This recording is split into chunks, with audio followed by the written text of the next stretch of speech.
بسم اللہ الرحمن الرحیم نحمدہ و نصلی علی رسولہ الکریم اما بعد۔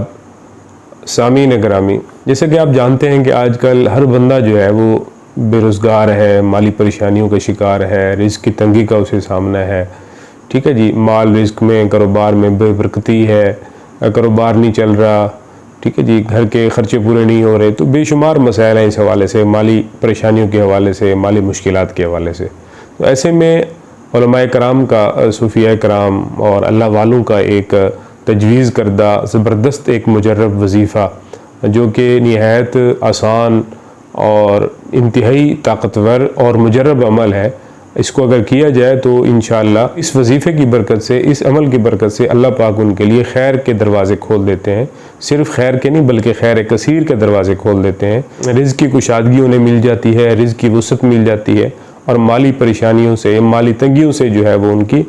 جان چھوٹ جاتی ہے۔ وہ وظیفہ کون سا ہے، وہ عمل کون سا ہے، اور وہ کب کرنا ہے، کس وقت کرنا ہے، اور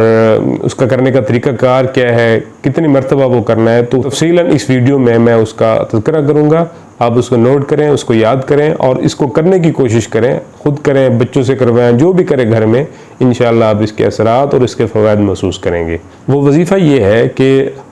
جو 26واں پارہ ہے قرآن پاک کا، اس کی جو تیسری صورت ہے جس کو سورۃ الفتح ہم کہتے ہیں، سورۃ الفتح کی تاریخی حوالے سے، تاریخ اسلام کے اندر بھی اس کی بڑی حیثیت ہے، بڑا اس کا مقام ہے، خصوصاً صلح حدیبیہ کے حوالے سے۔ اور جب یہ صورت نازل ہوئی صلح حدیبیہ کے موقع پہ، اس کے بعد جتنے بھی غزوات اور جتنے بھی جنگیں نبی کریم صلی اللہ علیہ وسلم نے لڑی ہیں، آپ علیہ السلام کی جماعت صحابہ نے جتنے بھی غزوات کیے، جتنے بھی غزوے لڑے، ان تمام جنگوں میں، ان تمام غزوات میں اللہ رب العزت نے انہیں کامیابی اور کامرانی سے نوازا ہے۔ صلح حدیبیہ سن 6 ہجری میں ہوئی اور اس موقع پہ یہ صورت نازل ہوئی۔ اس کے بعد فتح مکہ ہوتا ہے، غزوہ حنین ہوتا ہے، غزوہ طائف ہوتا ہے، اسی طرح تبوک ہوتا ہے، جنگ خندق ہوتی ہے۔ یہ تمام جنگیں ایسی ہیں کہ جن جنگوں میں اللہ رب العزت نے مسلمانوں کو، صحابہ کرام کو، آپ علیہ السلام کو کامیابی اور کامرانی سے نوازا، اور ان جنگوں کے نتیجے میں مال کثیر اور رزق کثیر مسلمانوں کو ملا، بے شمار مال غنیمت انہیں ملا۔ یہی وجہ ہے کہ علماء کرام، صوفیاء کرام رزق کی کشادگی کے لیے، رزق کی وسعت کے لیے اس صورت کو اکثیر مانتے ہیں۔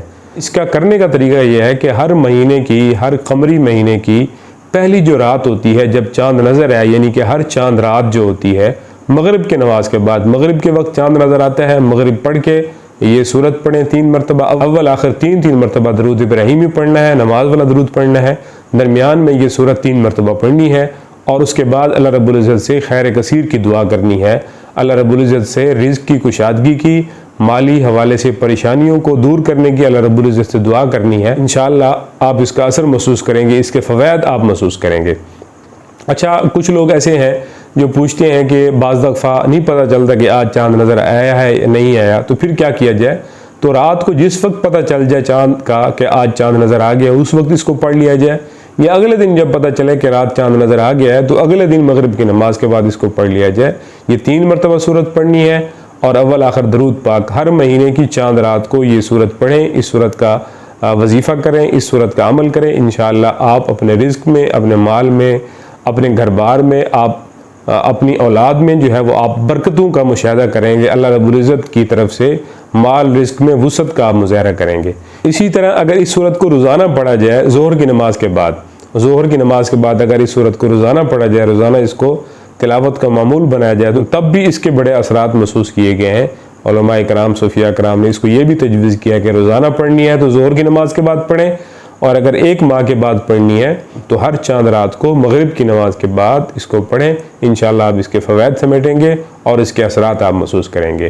تو آج کل اتنا ہی کافی ہے۔ جاتے جاتے اس چینل کو سبسکرائب ضرور کریں، ان کو لائک کریں اور شیئر ضرور کریں صدقہ جاریہ کی نیت سے، کیونکہ جتنے لوگ آپ کی وجہ سے اس صورت کو پڑھیں گے، اس صورت پہ عمل کریں گے اور اس وظیفے کو کریں گے، تو جتنا ان کے لیے اجر و ثواب کا باعث ہوگا، خیر و برکت کا باعث ہوگا، اتنا ہی آپ کے لیے بھی